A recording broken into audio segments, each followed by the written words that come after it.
les habitants de ces deux villes doivent prendre la même route que les transporteurs pour pouvoir accéder à leur petite ville.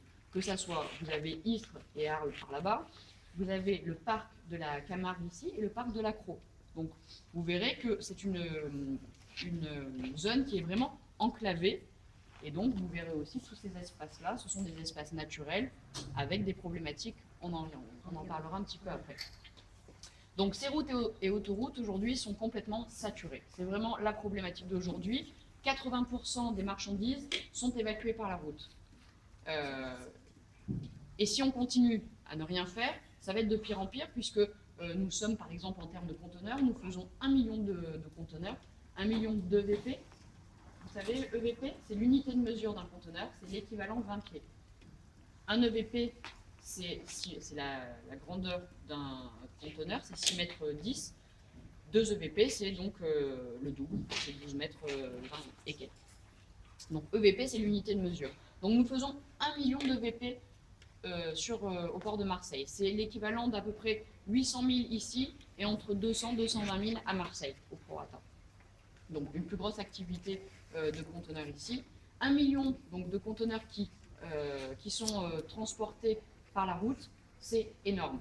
En sachant qu'on a la capacité d'en traiter 2 millions. Sauf que nous attendons le marché. Nous avons eu beaucoup de crises, beaucoup de mouvements sociaux qui ont ralenti le marché, avec aussi des retombées négatives comme la perte de clients, qui ont préféré passer par le nord plutôt que de passer par Marseille, Marseille avait quand même une mauvaise réputation. Vous avez dû entendre parler des grèves, des dockers, des agents du port, qui a fait beaucoup de mal au port et du coup, on a perdu beaucoup de clients. Aujourd'hui, on est en train de fidéliser ces nouveaux clients et d'aller chercher des nouveaux logisticiens, des nouvelles plateformes pour venir s'implanter sur la zone. Donc aujourd'hui, je vous dis, on a la capacité d'en faire 2. À horizon 2030, dans notre plan stratégique, nous avons le projet d'en traiter 5 millions. Alors c'est bien beau de dire on fait 1, on fait 2, demain on fera 5 millions de VP. Le tout après c'est de savoir comment va partir cette marchandise. Avec 1 million sur les routes, on est saturé. Donc imaginez en multipliant par 5 le produit, ça va être juste l'horreur. Donc on est en train, que ce soit les collectivités, l'État, l'Europe, tout le monde participe pour désencombrer les routes. Donc on est en train d'élaborer des ronds-points spéciaux dédiés pour les transports poids lourds, des routes et des morceaux de route pour les usagers des villes, etc. Donc on est en train de travailler, mais ça prend beaucoup de temps et ça coûte beaucoup d'argent. Donc nous allons du coup développer ce que nous appelons les modes doux et massifiés. Il ne va pas tomber votre portable? Non, non, non. Vous voulez plutôt sur la table, s'il te plaît. Donc les modes doux et massifiés qui sont le fer et le fleuve. C'est la troisième et la quatrième modalité. Le fer, puisque vous voyez que toute la zone qui est représentée par ces petits dessins, donc toute la zone est alimentée en voie ferrée. Il y a à peu près 110 km de voie ferrée sur les deux bassins, 50 sur Marseille, 60 sur Fos. Ces voies ferrées donc, font le tour de la zone et rentrent à l'intérieur de chaque terminal. Toujours le même objectif, la même problématique, c'est le fait d'évacuer le plus rapidement possible la marchandise. Nous ne sommes pas un port de stockage, nous sommes un port de transit. La marchandise arrive et doit repartir le plus rapidement possible. Donc le fer, c'est un moyen très fiable, on va dire.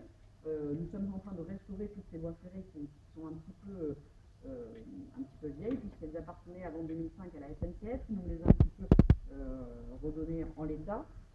Donc pareil, il faut investir dans tout ce qui est réhabilitation de ces voies ferrées.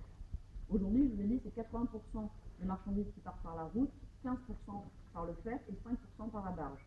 Tendance qui va être inversée, qu'on veut inverser, hein, c'est notre objectif, et donc diminuer la part de la route et augmenter le fer et le fleuve. Ça, c'est pour le fer. Pour le fleuve, vous voyez que cette zone de fosse, vous avez le Rhône qui descend le long des darses et le canal du Rhône qui arrive ici et qui se jette dans la darse 1. Aujourd'hui, qui emprunte le canal du Rhône d'après vous? Quel genre de bateau? Les péniches.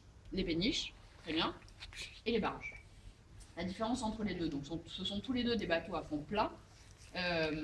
Les barges vont transporter des conteneurs, au maximum 280 conteneurs dans la barge, Et les péniches vont transporter tout ce qui est vrac, donc des céréales, de la tourbe, du sucre, etc. Donc les barges et les péniches, aujourd'hui, leur circuit, c'est descendre le Rhône, arriver par le canal du Rhône, se rejeter, hop, arriver ici, et à partir d'ici, il y a un petit problème, c'est-à-dire que on dit qu'elles prennent la pleine mer, puisque ici, vous voyez, c'est le chenal d'entrée, et ici, il n'y a pas de protection. Donc ici, c'est la pleine mer. Une barge et une péniche en pleine mer, ça bouge, il y a du ressac, il y a du vent, etc. Il n'y a pas de protection, et elle n'a pas de fil pour équilibrer le bateau. Donc on n'optimise pas la marchandise, on ne sécurise pas le bateau, donc ça pose souci. Donc la problématique, c'est qu'aujourd'hui, le capitaine va appeler la capitainerie de Port-de-Bouc et va demander l'autorisation de pouvoir accéder à la pleine mer. Alors un jour comme aujourd'hui, il n'y a pas beaucoup de vent, il n'y a pas beaucoup de risques, on va lui donner l'accord. Il va soit venir ici décharger ses conteneurs, soit venir ici, puisque ici c'est la plateforme des TI, c'est là où on stocke tous les céréales et la tourbe. Donc le vrac va arriver ici et décharger son produit ici. Imaginons qu'il y ait du Mistral, puisque le Mistral chez nous, vous le savez bien, c'est à peu près 100 jours par an. Alors nous, on n'a pas des problèmes de marée, comme les ports du Nord, mais on a des problèmes de Mistral. Donc un problème de Mistral, c'est, vous savez, ça peut être quelques heures, on va dire en force, hein, parce que je crois que c'est à partir de 57 km/h qu'ils peuvent plus traverser le chenal. Donc ça peut être un arrêt de quelques heures, ça peut être un arrêt de 3 jours, de 5 jours, de 9 jours. Donc la péniche tout d'abord va être bloquée ici. Donc le client va attendre sa marchandise pendant 3 jours, 5 jours, 9 jours, c'est un manque à gagner, une perte d'argent. Et c'est pas fiable. Donc nous avons imaginé un grand projet sur le port. Alors quand nous avons imaginé, ça fait plus de 10 ans qu'on en parle. Ça serait donc la création d'une liaison fluviale qui partirait du milieu de la Darse 2, qui remonterait donc sur à peu près 4 km de long jusqu'au pied de la 8e éolienne. Donc imaginez un tracé comme ça, de 4 km sur à peu près 90 mètres de large. Et on n'aurait plus ce souci. Le circuit futur, ça serait donc traverser le long du canal du Rhône et se rejeter directement en Darse 2. Là, elle dépose ses conteneurs, et si elle doit déposer ses céréales, elle part par ici, elle dépose des tout ça sur Marchandise, et par la flèche de la glacieuse qui est là. Malheureusement, vous savez, hein, il y a toujours pourquoi ça s'est pas fait, pourquoi ça fait 10 ans qu'on n'a pas, et qu'aujourd'hui, vous verrez, il n'y a absolument rien de fait. Donc ça serait un gain de temps d'à peu près 1h30 et une sécurité pour la marchandise et pour le navire. Pourquoi rien n'a été fait? Puisque quand on a commencé à creuser, à voir si c'était possible, puisqu'il faut voir que toute cette zone-là, sur ces 10 000 hectares, il y a environ 3 000 hectares d'espace naturel, donc beaucoup de marais salants, de marécages, donc on ne peut pas faire n'importe quoi n'importe où. Donc on a commencé à effectuer des dragages et des travaux. Et là, on est tombé sur des algues qui sont très rares. Donc bien sûr, on a eu nos amis écolos qui sont venus et qui nous ont dit, ce sont des algues qui ne peuvent habiter qu'ici. Donc vous allez décaler votre tracé, au lieu de le faire comme ça, vous allez partir sur le côté comme ça. Donc c'est en gros 1 km de plus, et